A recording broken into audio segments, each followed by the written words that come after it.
The Court of Owls has been pulling Gotham's strings for centuries, and most of its members have never been fully explained. From ancient assassins who've been alive since the 1600s, to a global parliament worshipping a bat god, to a man who might literally be Batman's brother. Today I'm breaking down every major Court of Owls member and everything we know about them, starting with the one that hits closest to home, Lincoln March. What if Batman's greatest enemy was his own brother? That's the question Scott Snyder dropped on readers in the very first issue of the new 52 Batman run back in September 2011, and honestly, it still doesn't have a clean answer, which is exactly the point. Lincoln March showed up as a Gotham mayoral candidate with a tragic backstory and a suspiciously perfect smile. An orphan from Willowood, he claimed that Martha Wayne herself visited him as a child and gave him a ceramic heart pendant. Sweet story. Touching, even. But here's where it gets complicated. Lincoln claimed to be Thomas Wayne Jr., Bruce's younger brother, a child the Wayne family supposedly lost and never spoke about again. And before you dismiss that as standard comic book melodrama, Batman himself acknowledged he couldn't verify or deny the claim. The world's greatest detective looked at this man and basically said, "I don't know what to tell you." The horror of Lincoln March isn't whether he's telling the truth, it's that both answers are terrible. If he is Bruce's brother, then the court took a Wayne child, raised him in isolation, and turned him into a weapon aimed at his own family. If he isn't, then they manufactured a psychological bomb so precise it could shake Batman's identity to its core. Either way, the court wins. And Lincoln wasn't just swinging fists. As COO of March Ventures, he controlled corporate resources, underwrote healthcare facilities, and ran for mayor. That's simultaneous leverage over Gotham's economy, public health, and government, all while shaking hands at fundraisers. The court didn't just train a fighter, they built an architect. But even architects have ambition. Lincoln eventually poisoned every founding member of the court and siphoned their financial assets for himself. The weapon they spent decades engineering turned around and ate them alive, which is,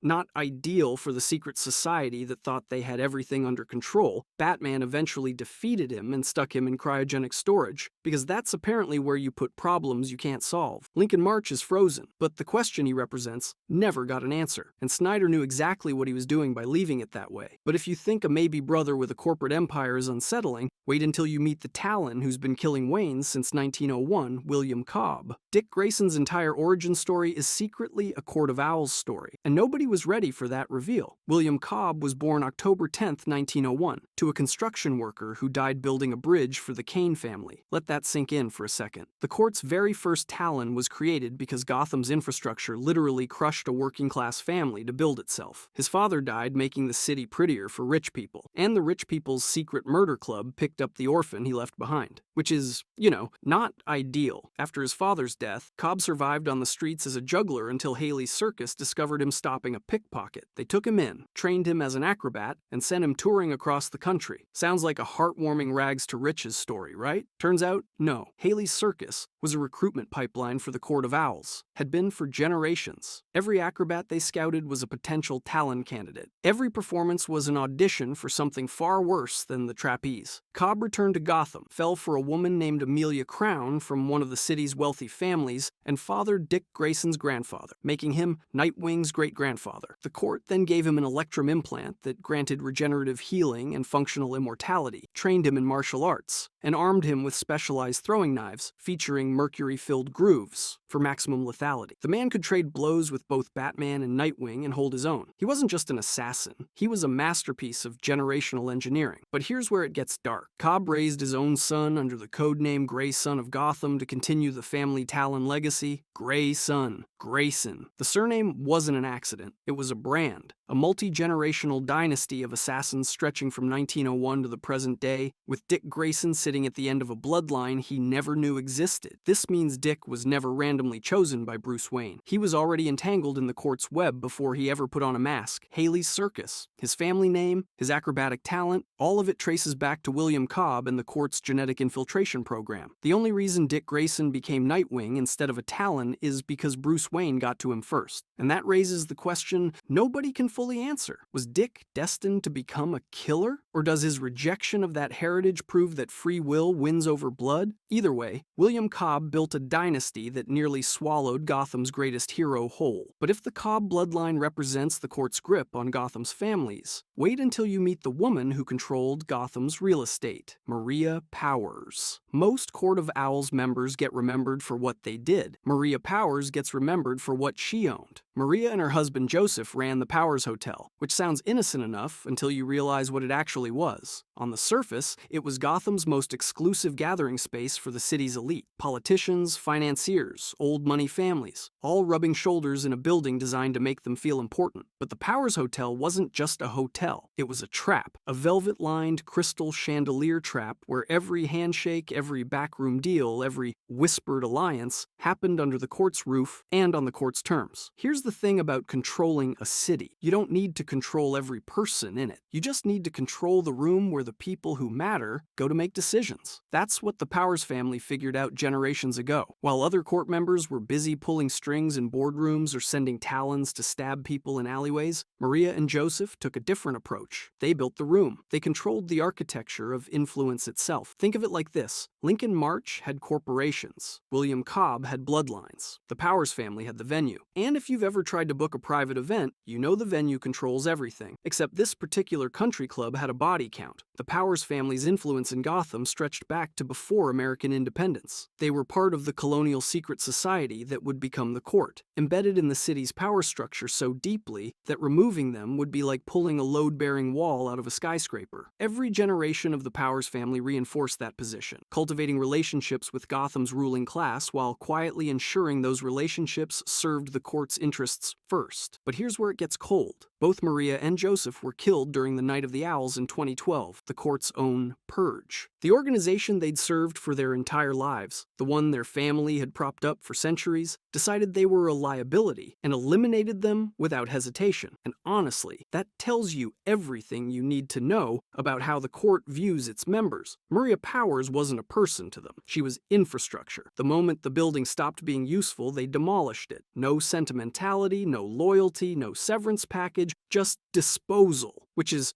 not ideal. Her characterization in the comics reflects this perfectly. There's almost nothing personal about Maria. No deep backstory, no internal conflict, no humanizing moments. She exists as a function, a cog in the machine that ran Gotham's social hierarchy. And that absence of personality isn't a writing failure. It's the point. The court doesn't want individuals. It wants instruments. But if Maria Powers was a cog, the next person on our list was something far more dangerous. A weapon that learned how to say no. Strix. Every other name on this list chose the court, or was born into it, or clawed their way to the top of it. Mary Turner is the only one who chose to leave, and that single decision might be the most dangerous thing anyone has ever done to the Court of Owls. In 1945, an 11-year-old girl named Mary Turner was at a family picnic in Oregon when a Japanese fire balloon bomb detonated. These were real weapons. Japan launched roughly 9,000 of them during World War II, and they drifted across the Pacific on jet streams to land randomly across the western United States. Mary's family was killed instantly. She survived, but the blast left her permanently mute and severely disfigured. 11 years old, no family, no voice, and a face that would make the world treat her like she was something broken. She wasn't broken, not even close. Despite everything, Mary became a gifted aerialist in a traveling circus, which, if you've been paying attention, is exactly where the court goes shopping for talents. Mary fit the profile perfectly. Young, talented, no family to come looking for her. The court took her, subjected her to their resurrection technology, pumped her full of electrum, and turned her into one of their undead assassins. And for a while, it worked. Enhanced strength, enhanced speed, agility that would make most metahumans jealous, and a healing factor that made her functionally unkillable. And because she couldn't speak, she communicated exclusively through gestures and writing, which made her arguably the most terrifying talent in the court's arsenal. You can't interrogate someone who literally cannot talk. You can't negotiate with silence. But here's where it gets complicated. The court built Mary to be the perfect instrument. Zero identity, zero voice, zero agency, a ghost with knives. And for every other talent in history, that formula held. William Cobb served faithfully. Uriah Boone served faithfully. The entire resurrected army on the Night of the Owls served faithfully. Mary didn't. She is the only talent in the entire history of the court to successfully escape their control. Not temporarily, not through a loophole. She broke free, rejected everything they made her into, and joined the birds of prey under the codename Strix. She fought alongside Black Canary and Batgirl. She chose heroism over obedience, which sounds simple until you remember that every system the court built was specifically designed to make that choice impossible. The court looked at her muteness and saw an advantage they could exploit. What they didn't account for was that the same stubbornness that kept an 11-year-old girl alive through a bomb blast would eventually turn against them. Gail Simone and Ardian Syaf created Strix for the 2012 Night of the Owls crossover, and her arc proves something no other court storyline manages. The Talons aren't just weapons, they're victims first. Every masked assassin the court sends out was once a person who got chewed up by circumstance and swallowed by an organization that treats human beings like ammunition. Mary Turner is the one round that fired back. The court's entire ideology depends on the idea that once they own you, you stay owned. Strix is living proof that ideology has a crack in it, which is exactly why the court's leadership has always been so paranoid about control, especially the man who once sat at the very top of their hierarchy, Sebastian Clark. Most Court of Owls members are dangerous because of what they can do. Sebastian Clark is dangerous because of what he knows. Clark held the title of Grandmaster, the single highest leadership position in the entire Court of Owls hierarchy. He wasn't just a member. He wasn't just wealthy. He was the person who knew where every body was buried, which Talons were in cold storage, where every facility was located, and how the entire machine operated from the inside out. And then he got replaced by John Wycliffe, and suddenly all of that institutional knowledge belonged to someone with a grudge. Here's where it gets interesting. Clark didn't just leave quietly and write a memoir. He went looking for a weapon. Specifically, he found Calvin Rose, the only Talon in the court's entire history to successfully escape their control. Think about that for a second. The court's former leader tracked down the court's only defector and turned him into a guided missile aimed right back at the organization. He knew exactly which buttons to press, which facilities to target, and which weaknesses to exploit, because he designed half of them. This is the fatal flaw nobody talks about when they discuss the court's power structure. The entire organization runs on secrecy, hidden identities, hidden facilities, hidden agendas. That model works perfectly right up until the person holding all those secrets decides they'd rather burn the house down than let someone else live in it. The court built a hierarchy where all critical knowledge funnels upward into a single position, and then they assumed that position would never turn against them, which is,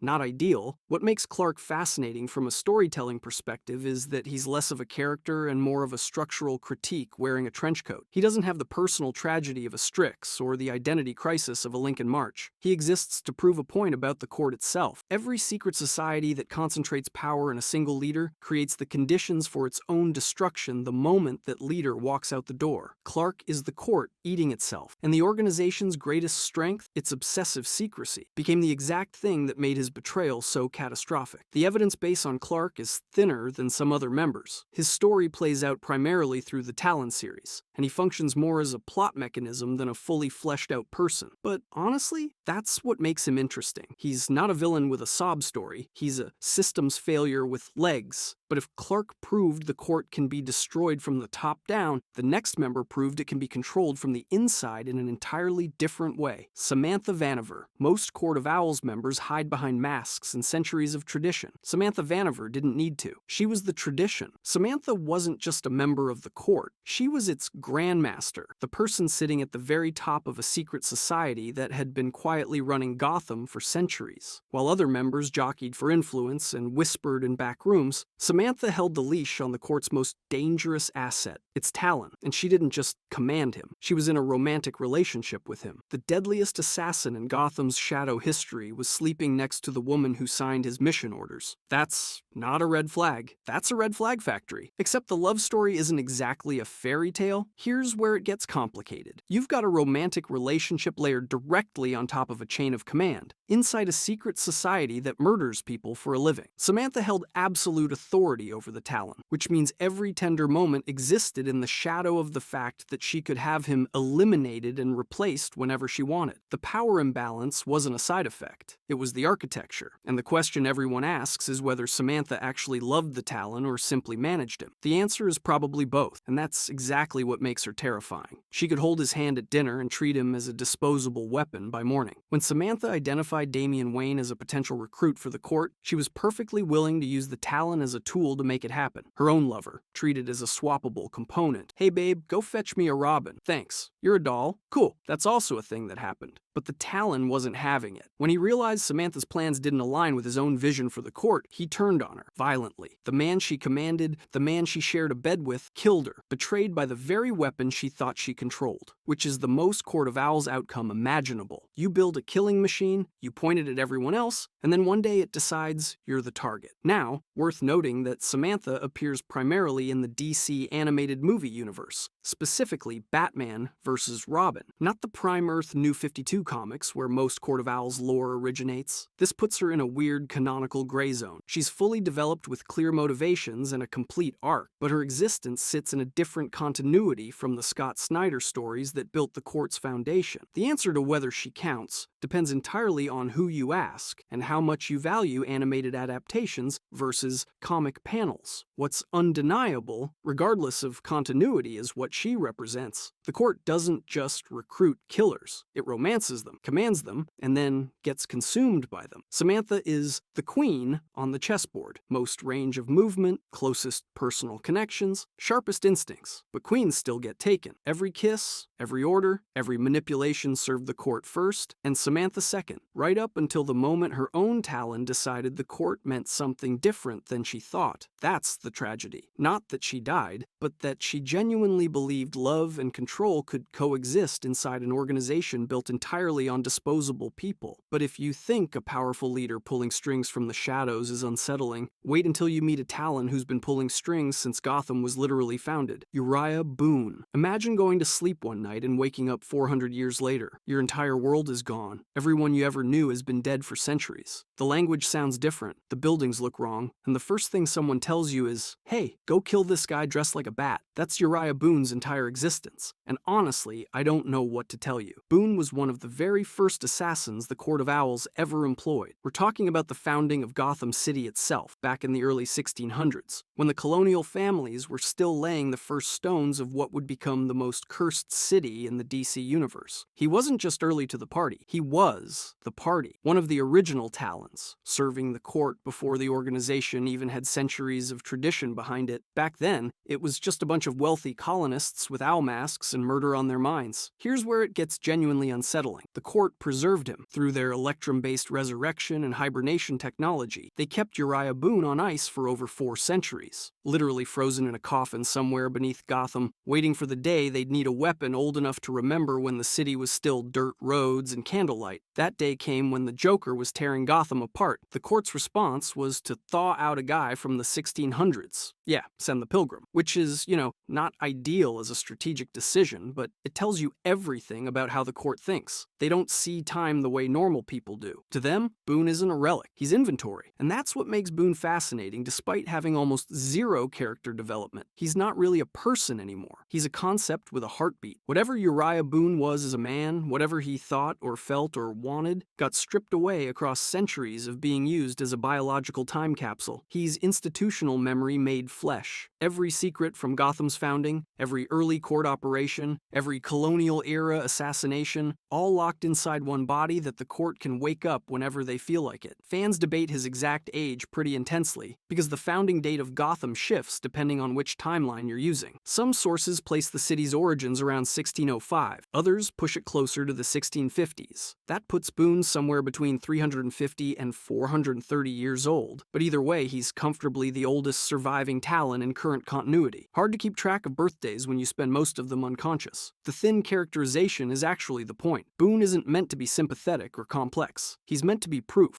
that the Court of Owls has owned Gotham since before it was even really Gotham, proof that their power isn't just money or masks or secret tunnels. It's time itself. They can reach back 4 centuries and pull a killer out of the past like grabbing a tool from a drawer. Boone represents something more fundamental than infrastructure or bloodlines. He's the court's claim on eternity, walking around in boots that predate the American Revolution. But if one ancient assassin operating in the shadows of a single city sounds terrifying, wait until you find out the Court of Owls isn't even the final form. There's something bigger, older and global, pulling the strings above them. The Parliament of Owls. Everything you just heard about the Court of Owls, every mask, every talon, every tunnel carved into Gotham's bones, that's a franchise. One branch. A local chapter of something so much bigger it makes Gotham look like a neighborhood watch program. The Parliament of Owls is a global cabal made up of the wealthiest individuals on the planet. Not Gotham wealthy, planet wealthy. They operate from the shadows on an international scale, running the same playbook the court does. Just so much larger it's almost impossible to wrap your head around. The Gotham Court of Owls reports to them. Think about that for a second. Every power play, every assassination, every century of architectural infiltration we just covered, all of it was sanctioned by a group that considers Gotham one item on a very long checklist. The Parliament's leadership operates through layers of secrecy, but one historical figure stands above the rest in terms of sheer importance. Dr. Leviticus. He is arguably the most important person in this entire video. Leviticus is the one who provided Electrum technology to the Parliament centuries ago. Every single Talon we talked about, William Cobb, Uriah Boone, Strix, all of them, their resurrection, their healing, their ability to come back from the dead and fight like nothing happened, that traces back to one man's science. Without Leviticus, there are no Talons. Without Talons, the court is just a bunch of rich people in owl masks complaining about property taxes. Former members include Raptor and Newt Rudd, which tells you something important. Even a conspiracy this massive has defectors. Even a global shadow government can't keep everyone loyal. Internal fracture exists at every level, from Gotham's court all the way up to the Parliament itself. But here's where it gets genuinely cosmic. The Parliament of Owls didn't start as a financial network or a political machine. It started as an ancient religious cult worshipping a bat deity called Barbatos, a being from the Dark Multiverse. The Dark Knight's Metal storyline revealed that the Court of Owls, this organization we've been treating as a grounded criminal conspiracy for years, was actually a century-spanning occult apparatus serving a cosmic horror entity. The owl masks were never just about owls. They were about bats. Inverted. The entire mythology flips on its head. Every ritual, every labyrinth, every whispered nursery rhyme, all of it was worship. The court wasn't just controlling Gotham. They were preparing it. This is where the fan community splits right down the middle, and honestly, both sides have a point. One camp argues that the Barbatos connection elevates the court from a great villain group into something truly mythological, that tying them to a dark multiverse god gives their centuries of manipulation a purpose that feels earned. The other camp says it's a retcon that fundamentally undermines what made the court terrifying in the first place. The whole appeal was that they were plausible. Rich people, old money, real infrastructure, no superpowers required. You could almost believe they existed. The moment you attach a cosmic bat god to that, some of that grounded horror evaporates, and there's no clean answer. That tension just sits there. The Court of Owls is either a secret society that became a religion, or a religion that disguised itself as a secret society. Either way, they've been here longer than Gotham, longer than any government, longer than any family name you recognize. They built the walls, hid inside them, and waited, from one city to one planet to one dark god watching from the other side of reality. That's the Court of Owls. If you enjoyed this video and want to see more, click the video on the screen now.